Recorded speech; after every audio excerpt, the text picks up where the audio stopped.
Fakih Lava and Jenny. Dan di video kali ini aku mau sharing-sharing sedikit nih tentang satu bahasan yang paling penting banget menurut aku, yaitu public speaking. Nah, aku mau tanya deh ke teman-teman semua, kalian sadar gak sih kalau makin kesini ya, apalagi kita nih sebagai mahasiswa itu sering banget dituntut sama yang namanya public speaking.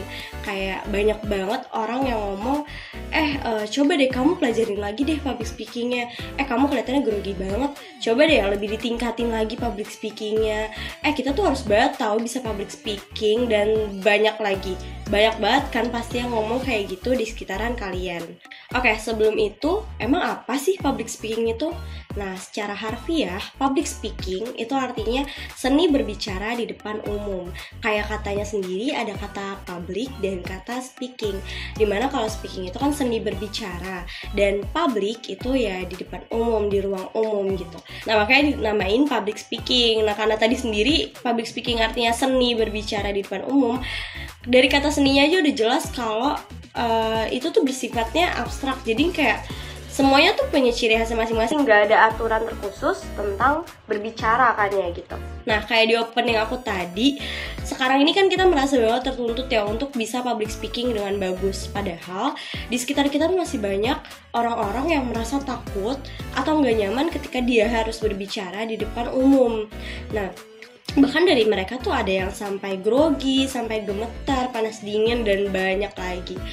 Oke, makanya kalau kita berbicara tentang ketakutan dalam public speaking dengan baik gitu, alasan terbesarnya sebenarnya pada kepercayaan diri kita masing-masing sendiri sih. Karena mungkin orang-orang yang merasa takut, merasa gak nyaman itu karena mereka gak percaya sama diri mereka sendiri untuk berbicara di depan umum. Mereka merasa gak pede sama diri mereka sendiri. Mereka banyak overthink dan punya ketakutan yang ada di kepala mereka sendiri. Ketakutan takut salah ngomong, takut public speakingnya dinilai jelek, takut materinya jelek, takut membosankan, dan masih banyak lagi yang sebenarnya itu semua tuh ada di pikiran kita aja. Nah, maka dari itu di video kali ini aku mau ngasih juga nih tips-tips khusus buat kalian yang mau mulai untuk ngebiasain dirinya berpublic speaking, meningkatkan public speaking kalian. Oke, kita ke poin yang pertama.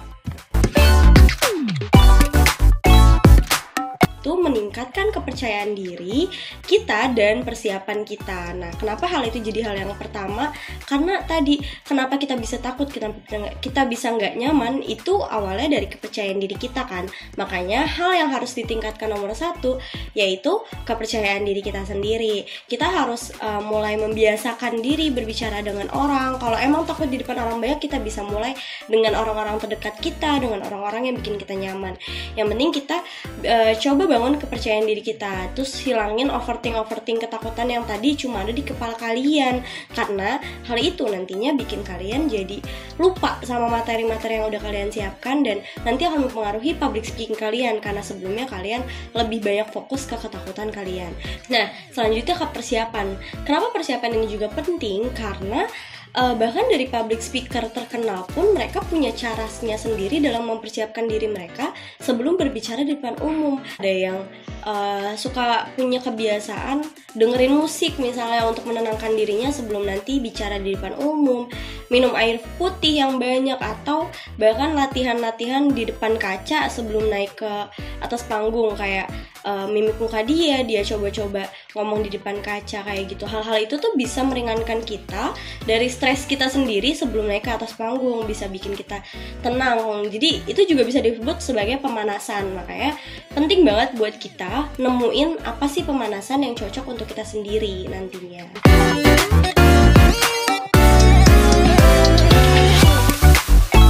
Nah, yang kedua yaitu mengenal audiens. Nah, kenapa kita harus mengenal audiens kita? Karena ini penting banget.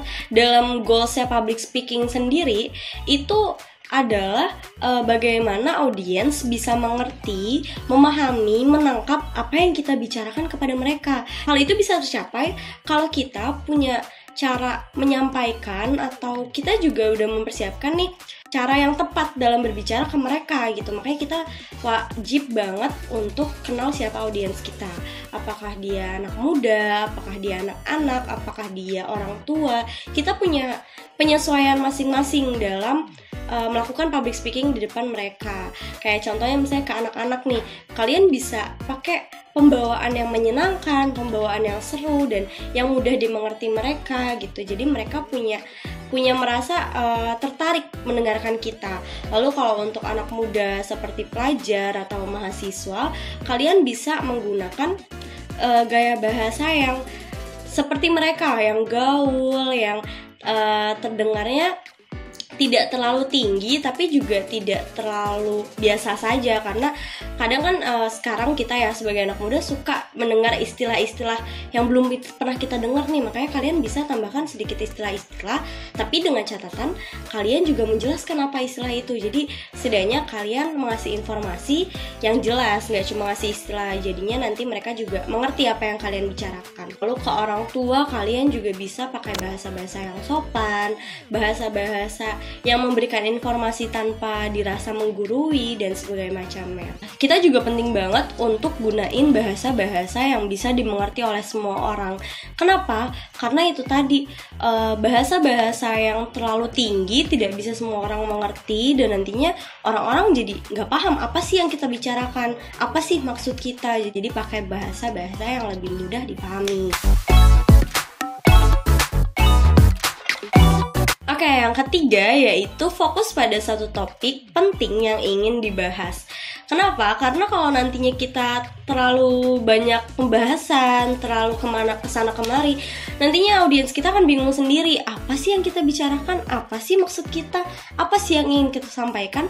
Mereka akan bingung. Nantinya mereka nggak akan terlalu banyak menerima informasi. Jadinya informasi utama yang ingin kita sampaikan malah tertutup, dan nanti jadinya akan sia-sia public speaking yang kita lakukan karena pesannya tidak tersampaikan dengan baik.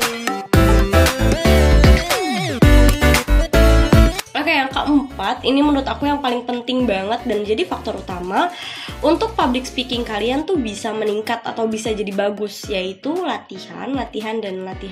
Kenapa? Karena kita semua tahu ya, usaha itu kan gak akan mengkhianati hasil. Makanya semakin banyak kita berusaha untuk mencoba public speaking, semakin banyak kita latihan, semakin banyak jam terbang kita dalam berpublic speaking, nantinya public speaking kita akan bagus sendiri. Makanya poin paling penting itu kita jangan tinggalin latihan.